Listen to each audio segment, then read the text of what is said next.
Jadi masyarakat, pergaulan itu bisa membuat kita lupa, bisa mencegah kita beribadah, dan akhirnya menjerumuskan kita ke dalam akhlak yang buruk, akhlak yang rusak. وسلم يا سلام على النبي خير الأنام والآل وصحب الكرام. بسم الله الرحمن الرحيم. الحمد لله رب العالمين والصلاة والسلام على أشرف الأنبياء والمرسلين Sayyidina wa habibina Muhammadin wa ala alihi wa sahbihi ajma'in. Rintangan yang kedua untuk terus menerus bisa beribadah kepada Allah Subhanahu wa ta'ala, pengaruh lingkungan. Maksudnya adalah al-khalqu, makhluk, dan lagi dimaksud dengan makhluk itu wabil khusus manusia. Pengganggu yang kedua dalam meneruskan ibadah kepada Allah adalah manusia.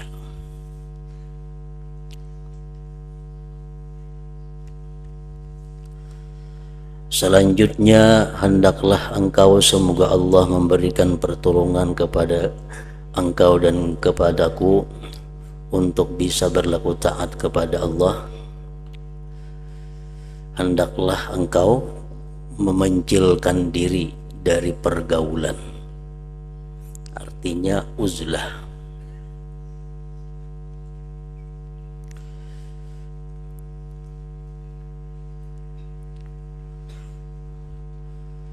Agar bisa beribadah dengan teratur, istiqamah, hendaknya kita adalah beruzlah, menjauhkan diri dari pergaulan masyarakat.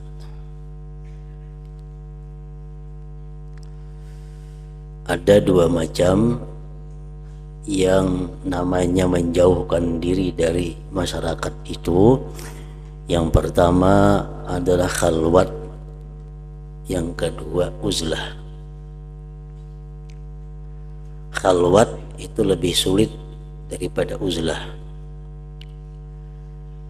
karena khalwat itu menjauhkan diri dari makhluk dan mengisinya dengan ibadah.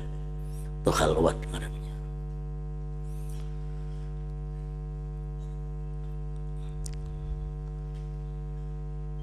Baik di dalam kota atau di luar kota, di tempat-tempat terpencil.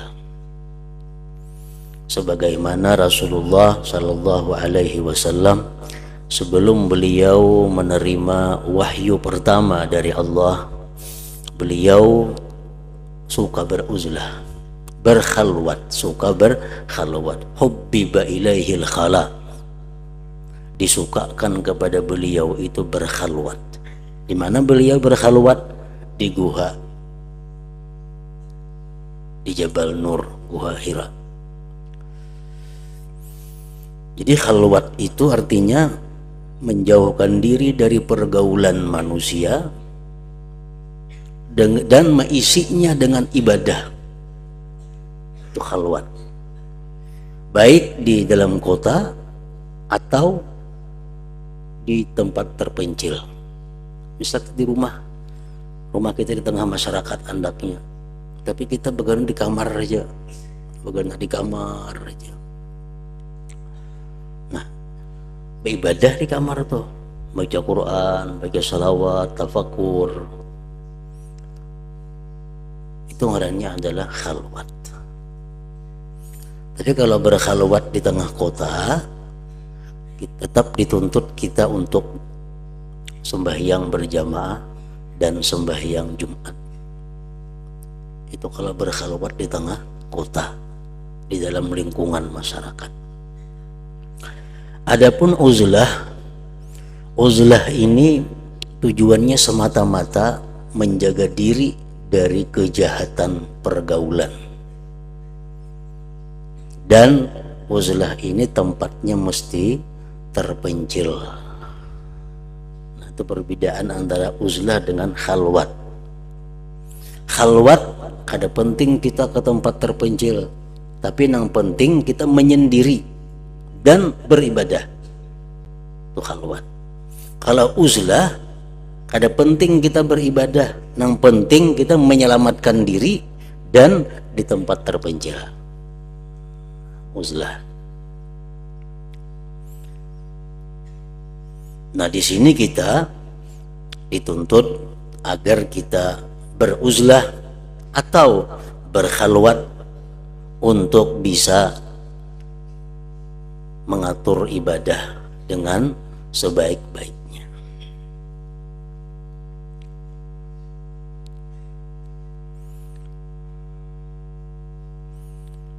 Kenapa uzlah atau khalwat itu diperlukan untuk bisa menata, mengatur ibadah? Sebabnya adalah dua hal. Pertama, lingkungan masyarakat dapat menyibukkan engkau. Lingkungan masyarakat itu bisa menyibukkan kita, sehingga membuat engkau lupa beribadah kepada Allah. Karena kita sibuk di masyarakat, akhirnya kita lupa beribadah kepada Allah. Apalagi kita di masyarakat dipakai orang untuk jadi ini, jadi itu, jadi macam-macam. Jadi ketua handil, jadi ketua Karang Taruna, jadi macam-macam. Makinnya sibuk sehingga lupa beribadah kepada Allah.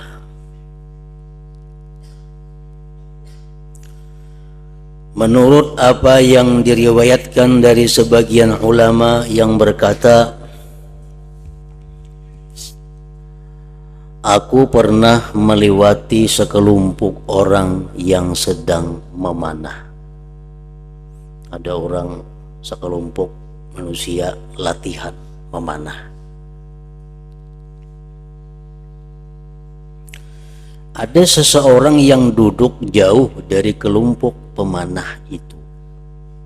Ada yang duduk seikung jauh, memencil. Aku bermaksud mengajak berbicara orang yang sendirian itu. Aku nak berpandir lawan nang penyaurangan itu nang apa? Tetapi ia berkata, nang penyaurangan tadi bersuara, zikrullah lebih aku sukai daripada omonganmu. Jadinya aku lebih suka berzikir daripada memandiri ikam ini. Aku bertanya, apakah engkau senang sendirian seperti ini? Kamu ketujuh kok seorangan nih di sini duduk. Di sana orang latihan memanah. Apa ikam seorangan duduk di sini? Ketujuh kah ikam seorangan? Ia menjawab, aku tidak sendiri, melainkan didampingi oleh Tuhanku dan dua malaikat pencatat amalku. Aku bertanya lagi, siapakah yang menang di antara mereka para pemanah? Siapa yang paling harap kira-kira pemanahan itu nah? Orang latihan memanah tuh berlomba. Siapa yang paling menang? Siapa yang paling harap? Ia menjawab, orang yang dosanya diampuni Allah itulah yang menang. Orang yang dosanya diampuni Allah itulah yang menang.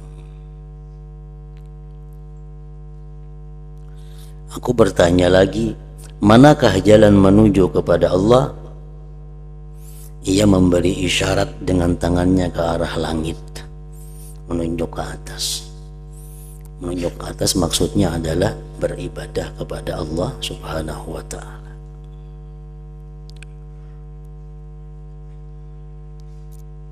Kenapa menunjuk ke langit?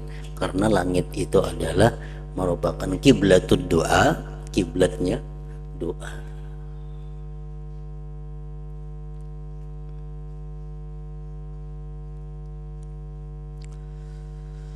Lalu bangkit orang tadi berdiri meninggalkanku sambil bergumam, sebagian besar makhlukmu pada lupa kepadamu Gusti ya Allah. Artinya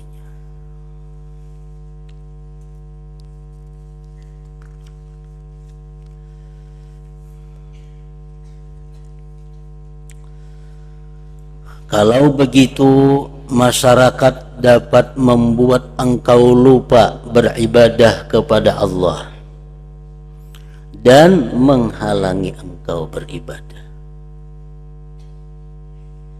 bahkan menjerumuskan kamu ke dalam laku akhlak yang buruk dan kerusakan. Jadi masyarakat, pergaulan itu bisa membuat kita lupa, bisa mencegah kita beribadah, dan akhirnya menjerumuskan kita ke dalam akhlak yang buruk, akhlak yang rusak. Sesuai dengan apa yang dikatakan oleh Hatimul Asam, ujar beliau, aku mengharapkan orang-orang ini melakukan 5 perkara. Aku Jasidin hendak masyarakat sekitarku ini, pergaulanku ini melakukan 5 perkara. Namun aku tidak bisa menemukannya yang 5 itu di masyarakat.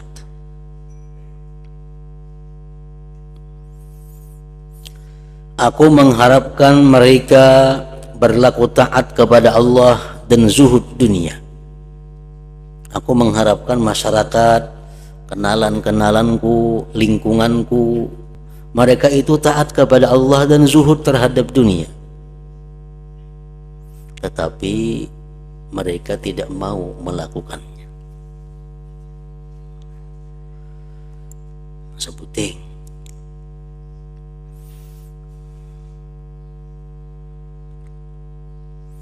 Aku mengharapkan orang-orang yang dekat dengan aku, yang kenal dengan aku, lingkunganku itu, aku kepingin mereka taat kepada Allah, mereka zuhud terhadap dunia.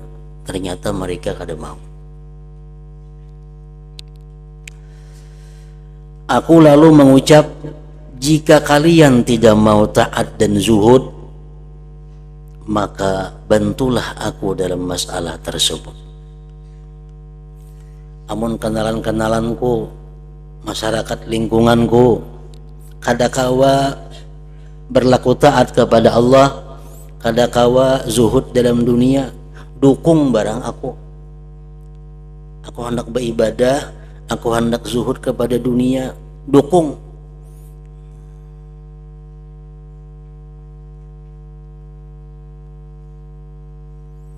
Orang-orang tidak mau membantu.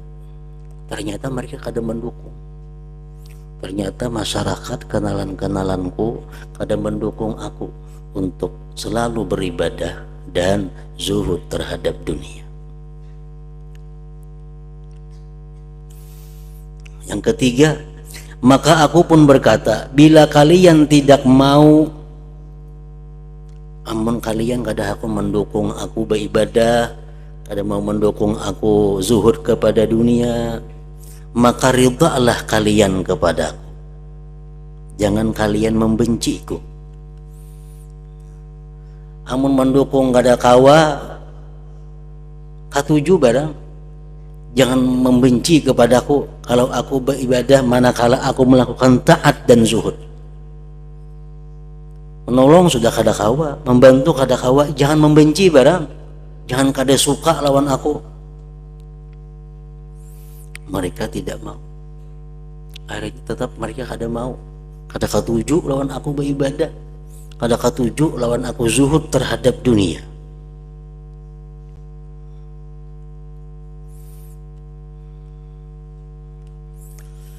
Nah yang keempat, maka aku berkata, kalau begitu, kalau kalian benci kepada aku karena aku selalu beribadah, zuhud terhadap dunia, kalau begitu janganlah kalian mencegahku bila aku hendak taat dan zuhud. Jangan mengganggu barang, jangan mencegah. Ayuhah kada senang, ayuhah benci mun aku beribadah, mun aku zuhud, silahkan benci, tapi jangan dicegah aku untuk berbuat ibadah dan zuhud kepada dunia. Mereka tetap saja mencegahku. Mereka mencegahku. Mencegah itu bukan artinya menghalangi secara langsung, tidak ada. Mereka berbuat hal-hal yang mana secara langsung atau kada langsung mengganggu aku. Contohnya kayak apa? Mengilangi umpamanya. Otomatis terganggu aku beribadah. Yang mestinya aku membaca ini, diilanginya aku terganggu. Sudah tahu jam ini aku melakukan ini, datang. Akhirnya mengganggu aku.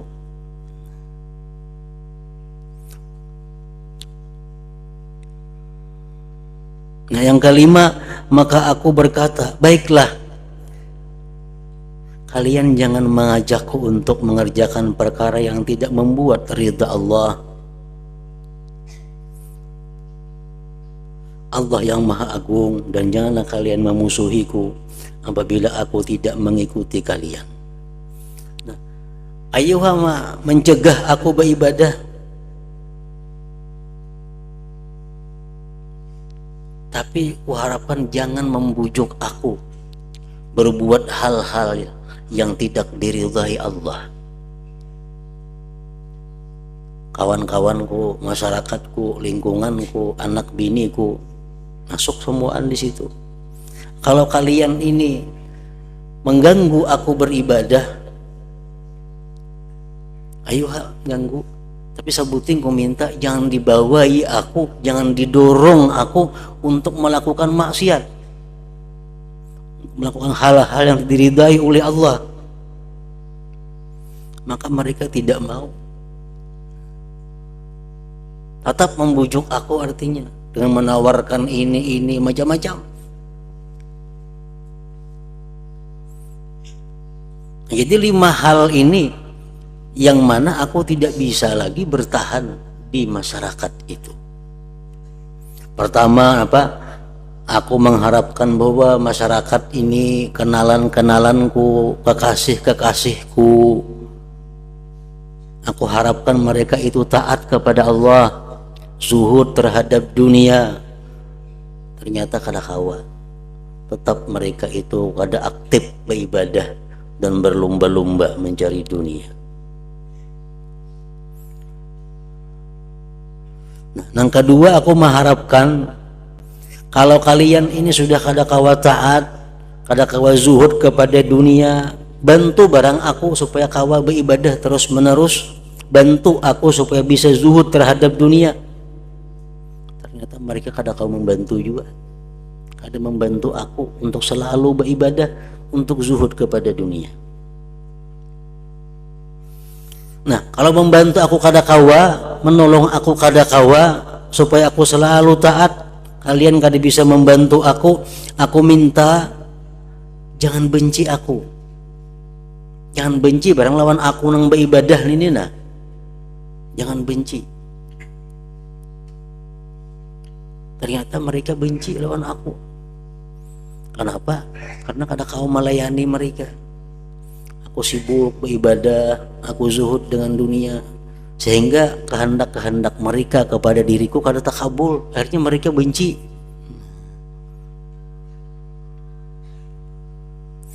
Nah, kalau kalian benci kepada aku, ayo sudah benci, tapi ku minta yang keempat apa? Jangan mencegahku untuk berbuat taat, jangan mencegahku untuk zuhud kepada dunia. Ternyata mereka tetap mencegahku, menyibukkan aku dengan hal-hal yang membuat aku lupa ibadah.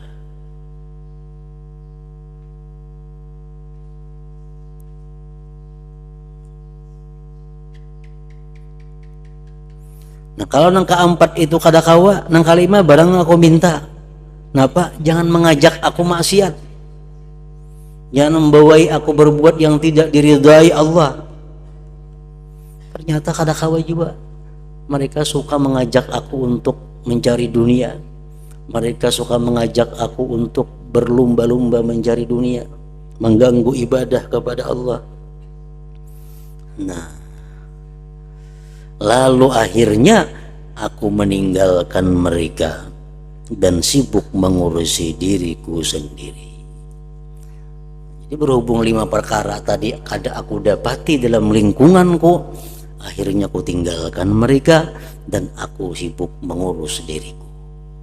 Lingkungan itu umum, keluarga kita, lingkungan tetangga kita, lingkungan kita, kenalan-kenalan, sahabat-sahabat kita, lingkungan. Karena mereka kadang aku minta 5 perkara tadi, akhirnya aku menyerah. Aku menjauhkan diri daripada mereka dengan berkhalwat atau beruzlah.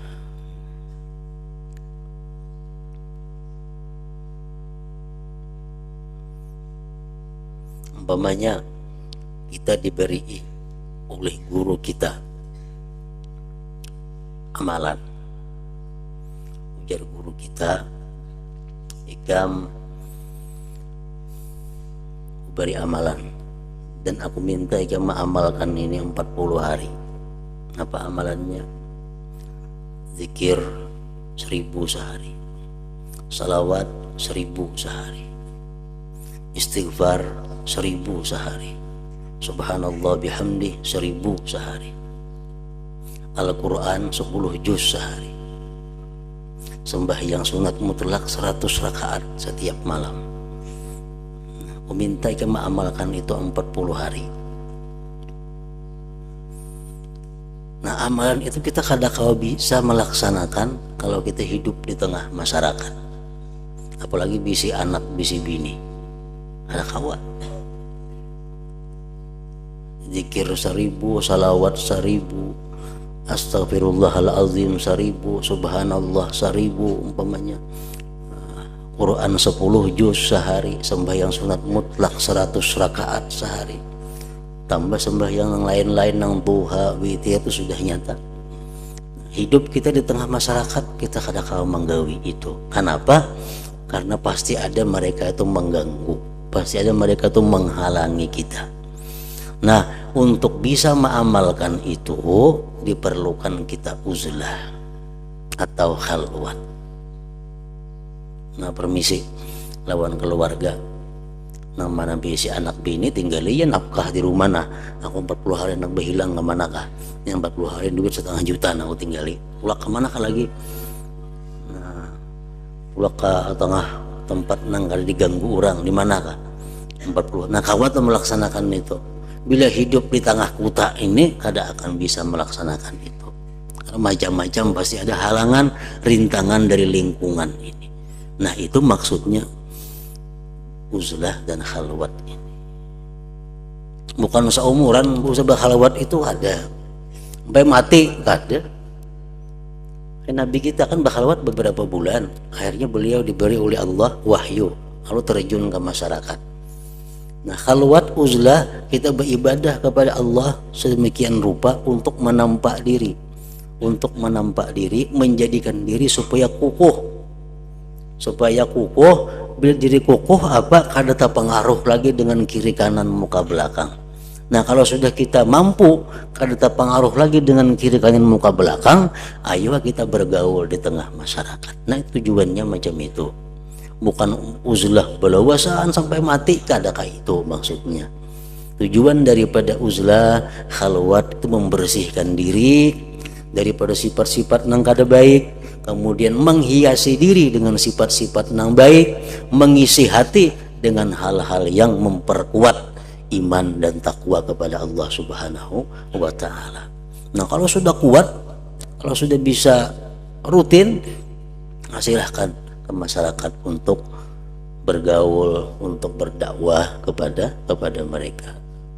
Makanya khalwat itu ada nang 3 hari ada yang seminggu, ada yang 40 hari, ada yang sebulan, ada yang macam-macam bentuk jenis khalwat itu, tergantung petunjuk guru kita kepada kita. Kamu amalkan ini 3 hari aku minta. Menjadi guru umpamanya, amalkan kayak tadi nah, minta 3 hari, berturut-turut 3 hari. Nah 3 hari kita menghilang dari masyarakat kemanakah? Yang lebih nyaman supaya kita jangan tekanan tuntutan Jumat dan jamaah. Kalau kita masih di tengah kota, kita masih dituntut untuk sembahyang berjamaah dan Jumat. Supaya gugur 2 itu, kita ke tempat yang jauh, yang kada terdengar azan, kada terdengar panggilan jamaah. Nah, lalu 3 hari 3 malam kita bisa dengan mudah mengamalkan itu.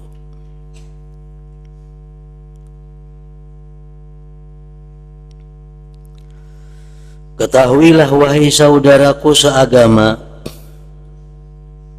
Nabi Muhammad sallallahu alaihi wasallam telah menggambarkan masa uzlah, mengasingkan diri, dan menerangkan sifat-sifatnya, juga menerangkan sifat orang yang uzlah, dan beliau memerintahkan untuk memencilkan diri dalam masa uzlah itu.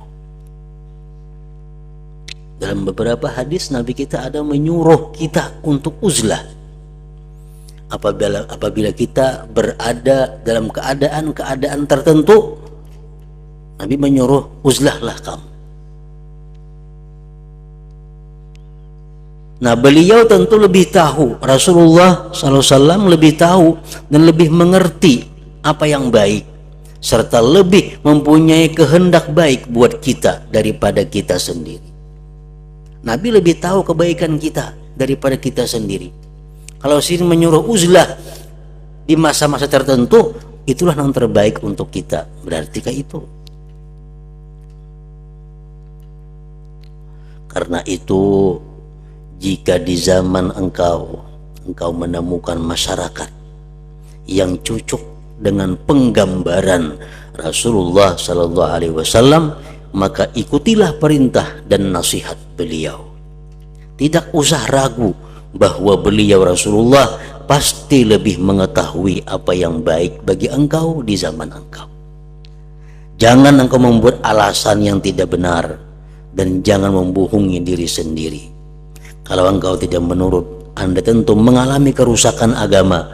Tidak ada uzur lagi bagi engkau. Kalau sudah kita berada di zaman, di masa yang diterangkan oleh Rasulullah untuk uzlah, kita kada uzlah, jangan hendak membuat alasan macam-macam, karena tidak ada uzur lagi bagi yang demikian itu.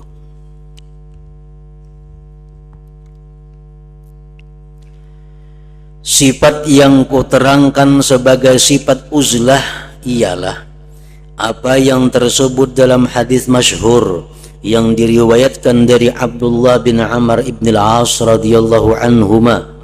Beliau berkata, suatu ketika kami para sahabat sedang duduk di sekitar Rasulullah sallallahu alaihi wasallam membicarakan fitnah.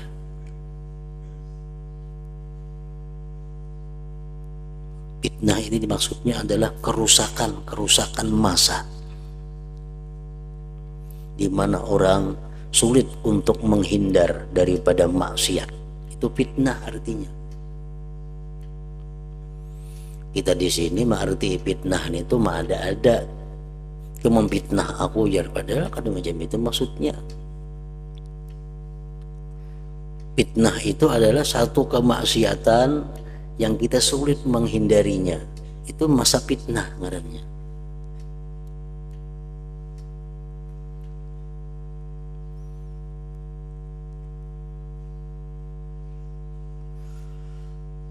Lalu Rasulullah sallallahu alaihi wasallam bersabda, "Idza ra'aitumun nasa marajat uhuduhum wa khaffat amanatuhum wa kanu hakaza." Ini beliau menerangkan masa di mana masa itu seperti ini. apabila kalian melihat para muslimin telah mengendur. Maksudnya mengendur di sini adalah marajat uhuduhum. Mereka sudah suka membatalkan, suka merubah perjanjian-perjanjian. Artinya di masyarakat ini janji itu sudah kada berfungsi lagi. Sulit mempercayai janji. Orang berhutang, belikan bayar rencana ya seminggu lah. Sulit dipercaya. Seminggu itu bisa sebulan bisa setahun hanya bayar. Berjanji apa aja sudah kada birisnya lagi. Janji mau upah berapa hari ngitung, 3 hari, 3 bulan hanya tuntung. Orang sudah, manusianya sudah kendur, artinya lawan janji itu dianggap enteng, dianggap remeh. Nah, bila kalian para muslimin sudah hidup di masa itu, janji sudah kada ada masalah lagi, sudah kada ada beban dengan janji itu.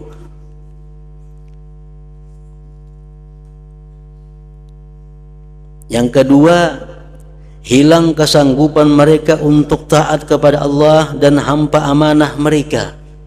Amanah sudah kada ada lagi. Artinya sedikit sekali orang-orang yang mampu melaksanakan amanah. Kepercayaan itu sudah kada ada lagi.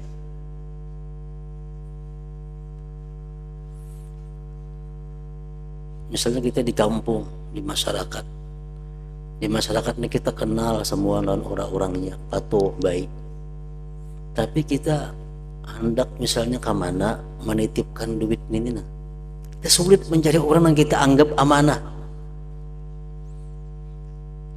Dititipkan ke sini duit, asalkan tapi aman. Titipakan ke sebuah sana, asal katanya percaya hati. Titipakan, kesulitan kita menitipkan duit ini. Kenapa? Karena orang-orang sekampungan ini sudah sulit dilihat kebenaran amanahnya.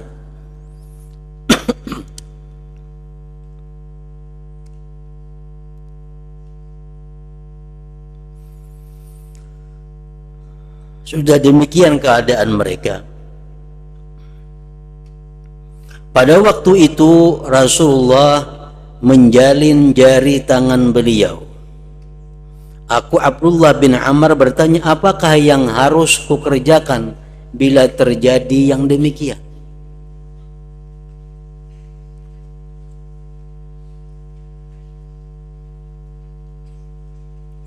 Semoga Allah menjadikan diriku sebagai tebusan untukmu, wahai Rasulullah.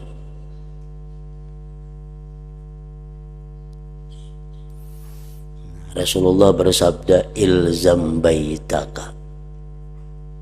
Kalau sudah hidup di masa nangka itu, ujar Nabi kita, ilzam baitaka wa amlik alaika lisanaka wa khudh ma ta'rifu wa da' ma tunkiru wa alaika bi amril khassah wa da' anka amral ammah.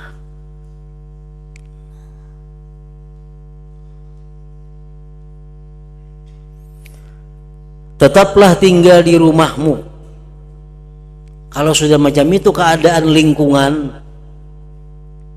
janji sudah kada jadi masalah lagi dilanggar, amanah kita sulit mencari orang yang amanah.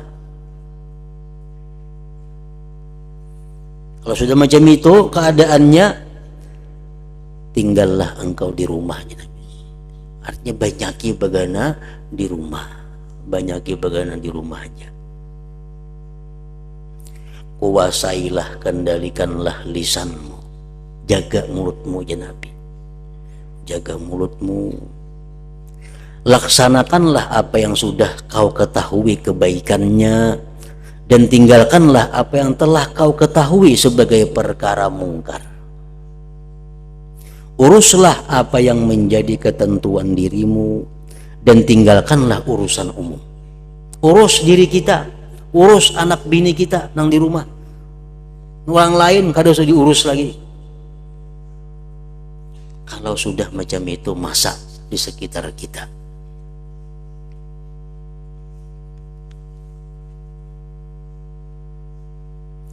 Dalam hadis lain diterangkan bahwa Nabi Muhammad sallallahu alaihi wasallam bersabda, zaman fitnah ialah hari-hari pertikaian.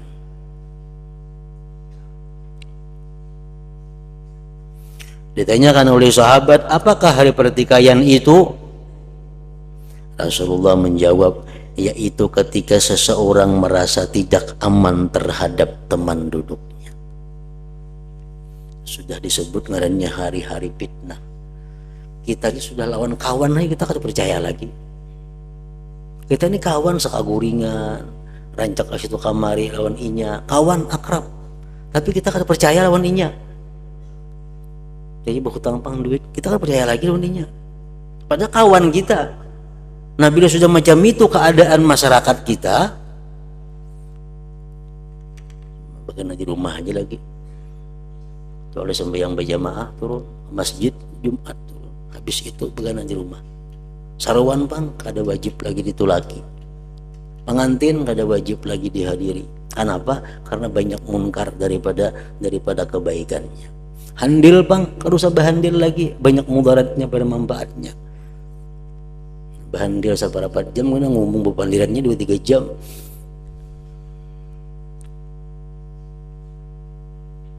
Nah kalau sudah macam itu masaknya, ini Nabi mengajarkan demikian. Ibnu Mas'ud menuturkan dalam hadis lain yang diriwayatkan oleh Al-Harits bin Umairah bahwa Nabi Muhammad sallallahu alaihi wasallam pernah bersabda Nabi Muhammad pernah bersabda kepada beliau, pada Ibnu Mas'ud. Ujar Nabi lawan Ibnu Mas'ud, "Iyudfa an umrika fasayati 'alaika zamanun katsirun khutaba'uhu qalilun ulama'uhu katsirun su'aluhu qalilun mu'tuhu al-hawa fihi qa'idul ilm." Artinya, wahai Ibnu Mas'ud, ujar Nabi, jika engkau dikaruniai umur panjang, maka selagi akan datang padamu suatu masa yang pada masa itu banyak juru khutbahnya, sedikit ulamanya. Banyak nang ahli-ahli pidato, banyak nang jadi khatib. 3 bulan nggak sampai giliran jadi khatib, sing banyak kan nang jadi khatib. Tapi nang alim khatib sedikit aja nang alim. Bang dia 3 ekong nang bujur-bujur menguasai dalam ilmu agama. Bila bisa berpidato, harat berpidato, bisa membaca kitab Melayu, diangkat jadi khatib. Ini sebuah masjid 30 khatibnya, 20 khatibnya. Pada zaman Nabi saya kong aja khatib Nabi itu bang seumuran dah. Karena sini paling alim. Khatibnya mesti yang paling alim. Di berapa siapa yang paling alim manusia, itulah mesti jadi khatib. Nomor 2 paling alimnya siapa? Bukan yang harat berpidatunya itu. Nah di akhir zaman kayaknya kada penting alim, yang penting harat berpidato. Bila harat berpidato jadi khatib, alim gak kada kata gumpal khutbahnya sah kada tahu lagi.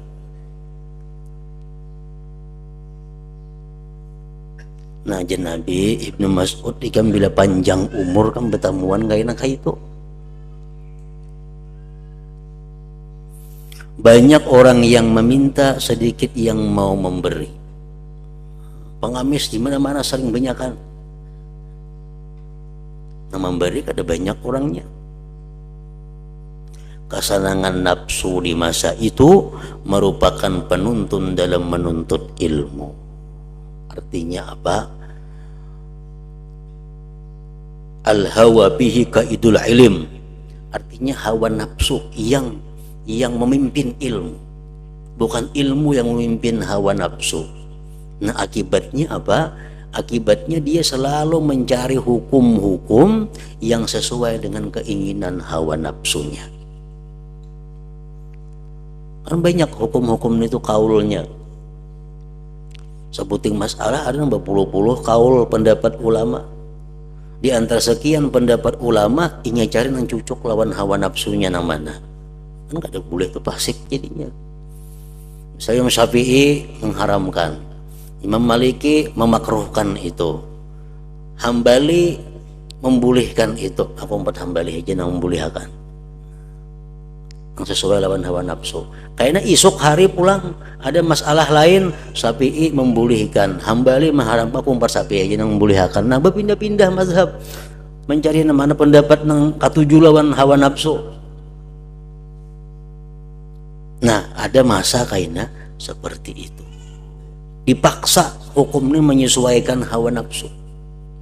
Dipaksa kita mencari kaul-kaul, pendapat-pendapat ulama yang mendukung keinginan kita. Nah, kalau engkau panjang umur wahai Ibnu Mas'ud, kata Rasulullah, engkau akan menemui masa itu. Orang gunanya beda pendapat ulama itu untuk menghadapi hal-hal yang sifatnya dalam keadaan sempit, dalam keadaan darurat. Akhirnya kita pindah mazhab. Kalau kita mencari yang nyaman-nyamannya aja, nah itu kada boleh.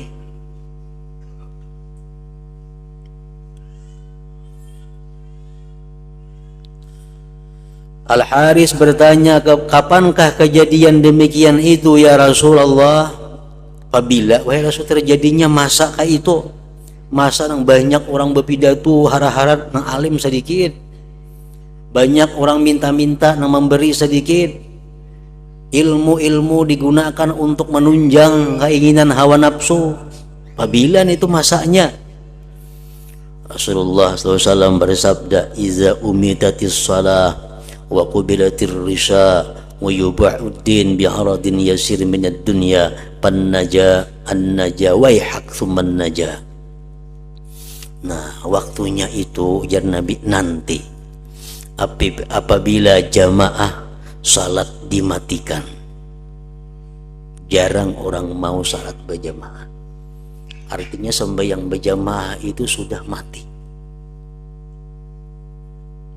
Orang ketemu lagi sembahyang berjamaah. Tunggu dikitan mulai subuh nang bakunci langgar kada lagi orangnya. Subuh kada lagi langgar orangnya. Banyak itu mungkin kita kabanjir tuh subuh, banyak langgar nang bakunci. Subuh kada ada orangnya nang berjamaah. Subuh kena zuhur, asar, paling maghrib pun isya nang bapungsi. Kayaknya berapa tahun kemudian hanya maghribnya lagi yang diisi langgar, isya sudah kada ada lagi orangnya. Akhirnya kita habis 5 waktunya, mati jamaah. Nah, ujar Nabi kita, waktunya terjadi yang tadi apabila salat jamaah sudah dimatikan. Yang kedua, uang suguk diterima. Uang suguk diterima. Yang ketiga, agama dijual dengan harga murah dari harta dunia. Agama dijual. Artinya kayak apa? Ada keuntungan. Ada keuntungan 1 juta. Tapi hukumnya haram. Biar haram. Berarti 1 juta untung. Nah, itu agama dijual ngarannya. Dengan harga yang murah. Ada bisnis. Ada usaha. Ada kesempatan dapat keuntungan 10 juta. Tapi haram gawiannya, biar haram, yang penting dapat 10 juta. Nah, mengarangnya menjual agama.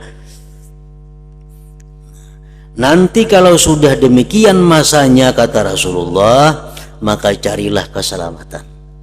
Cari keselamatan, menghindarlah. Cari keselamatan, carilah keselamatan, kasihan kau, carilah keselamatan, yakni keselamatan agama.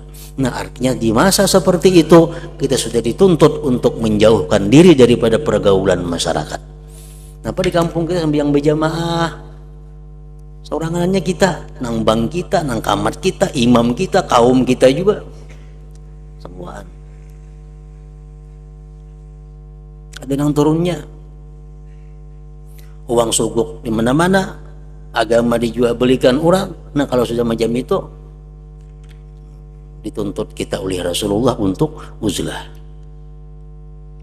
Semua apa yang tersebut dalam hadis-hadis ini pasti sudah Anda lihat dengan mata kepala Anda pada zaman Anda, dan orang-orang yang berada di zaman Anda. Karena itu waspadalah terhadap diri Anda.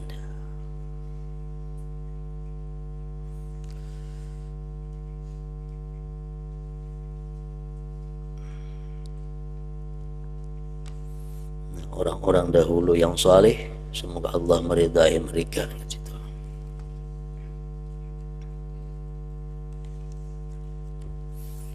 حضرة النبي صلى الله عليه وسلم. الفاتحة. أعوذ بالله من الشيطان الرجيم. بسم الله الرحمن الرحيم.